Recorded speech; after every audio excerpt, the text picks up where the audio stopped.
नमस्कार, मैं प्रेम शंकर आपका स्वागत करता हूं प्रेम शंकर मैथ्स 2.0 में। हम पढ़ रहे कक्षा 10 के त्रिभुज में 6.9 है, जिसे हम लोग पाइथागोरस विलोम के नाम से जानते हैं। प्रमेय 6.9 यह कहता है कि यदि किसी त्रिभुज की एक भुजा का वर्ग अन्य दो भुजाओं के वर्गों के योग के बराबर हो तो पहली भुजा का सम्मुख कोण समकोण होता है। तो ये कहने का मतलब यह है कि एक भुजा है, इसका जो वर्ग होगा शेष दो भुजाओं के वर्गों के योग के बराबर होता है, तो इस भुजा के जो सामने का जो कोण होगा ना वो 90 डिग्री होगा।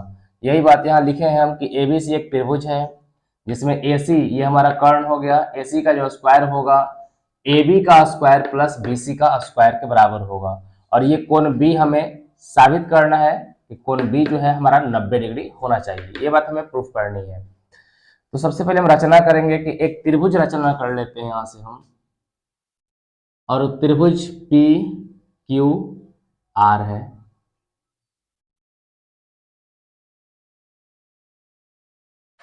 और ये हम 90 डिग्री हम मान लेते हैं। ये 90 हमारा दिया हुआ नहीं है, ये हमें ज्ञात करनी है, लेकिन हमें ये 90 हम रचना कर लेते कि ये हमारा 90 है। और हमने लिया कितना है, जितना साइज का हम ए बी काटे उतना ही साइज का हम पी क्यू काटेंगे, जितना साइज का हमारा बी क्यू है उतना ही बी सी है उतना ही साइज का हम क्यू आर काट लेंगे। ठीक है, तो रचना में हम लिखेंगे कि ए बी बराबर पी क्यू तथा बी सी बराबर क्यू आर लिया, और कोण क्यू बराबर 90 डिग्री लेकर एक त्रिभुज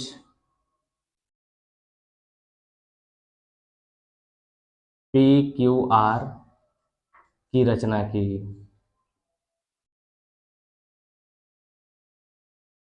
ये हम एक त्रिभुज का रचना कर लिए हैं।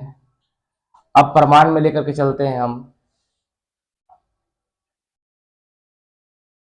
प्रमाण में हमें यह पता है कि हमारा एक पी क्यू आर जो त्रिभुज है इसको लेकर चलेंगे हम त्रिभुज पी क्यू आर में कोण क्यू बराबर 90 डिग्री।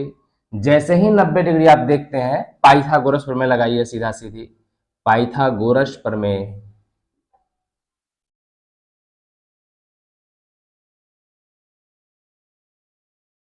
पाइथागोरस प्रमेय कैसे प्रूफ होता है, इससे पहले कि हम 2 वीडियो में हम देख चुके हैं और दोनों अलग अलग तरीके से हम बनाए हैं। आप उस वीडियो को देखिए, प्लेलिस्ट में जाइए और यहाँ पे सर्च कीजिए पाइथागोरस प्रमेय, आपको वहां मिल जाएगा। पाइथागोरस प्रमेय क्या कहता है कि जब 90 है हमारा है तो इस 90 के सामने वाली जो भुजा होगा पी आर का जो स्क्वायर हो जाएगा वो हो जाएगा पी क्यू और प्लस क्यू आर का स्क्वायर के बराबर होगा। तो पी क्यू का स्क्वायर प्लस क्यू आर का स्क्वायर, इसको समीकरण नंबर हम 1 ले लेते हैं।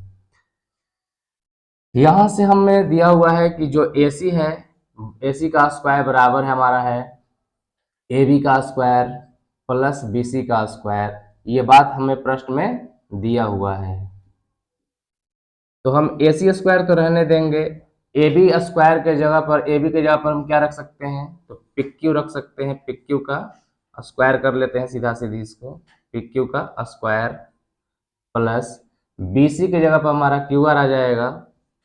और ये कारण दे देंगे कि रचना से लाए हैं हम, रचना से ए बी बराबर पी क्यू तथा बी सी बराबर क्यू आर, ये बात हम रचना से लेके आए हैं, इसको हम कारण दे दिए। अब इसको समीकरण नंबर हम 2 मान लेंगे। समीकरण 1 को और 2 को ध्यान से देखिए, यहाँ पी क्यू का स्क्वायर और प्लस में क्यू आर का स्क्वायर मैच कर रहा है, तो ये दोनों साइड भी आपस में मैच करना चाहिए। तो समीकरण 1 तथा 2 से, समीकरण 1 तथा 2 से ये दोनों पार्ट आपस में बराबर है, तो ये दोनों भी आपस में क्या होंगे, बराबर होंगे। पी आर का स्क्वायर बराबर हो जाएगा ए सी का स्क्वायर, स्क्वायर से स्क्वायर कट जाएगा, यानी कि पी आर बराबर ए सी। हमें पी आर, जितना हमारा ये साइज पी आर का है उतना ही हम ए सी को साबित कर पाए कि हमारा पी आर जो है वो ए सी के बराबर होगा। तो हमें 2 भुजा तो पहले रचना से ले चुके हैं, ए बी बराबर जो है पिक यानी उल्टा करते हैं इसको हम, पिक क्यू बराबर हो जाएगा ए बी और क्यू आर बराबर हो जाएगा बी सी। ये दोनों भाग हम रचना से लेकर के आए हैं। कारण लेना सब में जरूरी है कि कहाँ से कौन लेकर के आए हैं, रचना से। देखिए किसी भी त्रिभुज की तीनों भुजाएं अगर बराबर हो जाती हैं तो वो त्रिभुज सर्वांगसम हो जाता है। इसमें पी आर जो है ए सी के बराबर हो गया है, ए बी जो है पी क्यू के बराबर हो गया है, बी सी जो है क्यू आर के बराबर हो गया है। तो हम लिखेंगे ट्रिपल एस, इसको हिंदी में कहते हैं भुजा भुजा भुजा, साइड साइड साइड, सर्वांग समता नियम से।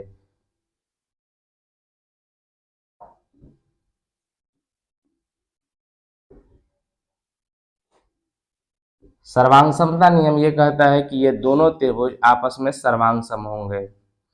सर्वांग सम बैठाने के लिए सबसे पहले हम ले चलेंगे पी आर है, तो पी आर के सामने की भुजा, पी आर हमारा भुजा है, इसके सामने का कोण हमारा हो जाएगा Q.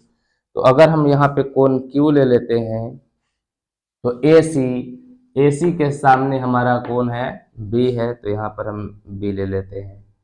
Pick Q, P Q के सामने कौन सा कोण पड़ेगा, तो आर पड़ेगा। अगर आर को हम लास्ट में रखते हैं तो ए बी के सामने हमारा पड़ेगा सी, इसको भी हमें लास्ट में रखना पड़ेगा। और तीसरा है क्यू आर के सामने का कोण हमारा पी पड़ेगा। अगर इसको हम सबसे पहले लिखते हैं तो यहाँ पर हमारा है बी सी, बी और सी के सामने का कोण है ए, यहाँ पर ए रखेंगे हम जानते हैं कि समरूप त्रिभुजों के सभी भुजाएं संगत पार्ट आपस में बराबर होते हैं, तो इसको हम कह पाएंगे सीपीसीटी से, CPCT, congruent corresponding part of congruent triangle, यानी सर्वांगसम त्रिभुजों के संगत भुजाएं आपस में, संगत भाग आपस में बराबर होते हैं। तो यहाँ से हमें एंगल की जरूरत है, हमें ये बात प्रूफ कर देनी है कि ये एंगल आपस में क्या होंगे, बराबर होंगे। तो आप देख सकते हैं कि यहाँ पर एंगल Q जो है एंगल B के बराबर है, इसलिए हम कह पाएंगे कि एंगल PQR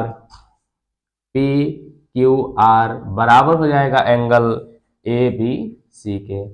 अब यहाँ पे PQR जो है इसका मान हम 90 डिग्री ले आए हैं, एंगल ABC ये हम कहाँ से लिए हैं, कोण Q बराबर 90 डिग्री जो है वो रचना से हम किए थे। तो इसीलिए हम कह सकते हैं कोण B जो होगा, ABC जो है ना, इसमें बीच वाला ही कोण होता है, तो कोण B बराबर 90 डिग्री, ये प्रमाणित हो गया। और ये बात हमें प्रूफ करना था कि कोण B समकोण होता है।